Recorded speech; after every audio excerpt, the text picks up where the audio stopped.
لتدخلن المسجد الحرام إن شاء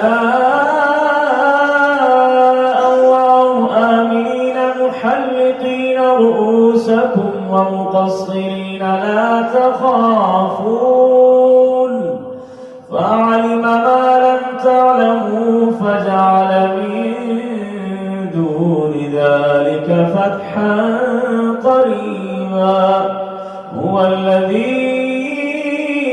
أرسل رسوله بالهدى ودين الحق ليظهره على الدين كله وكفى بالله شهيدا محمد رسول الله والذين معه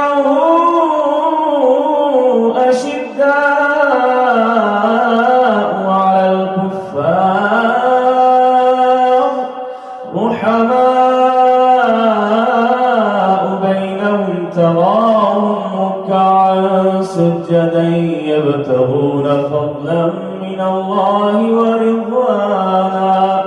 سيماهم في وجوههم من أثر السجود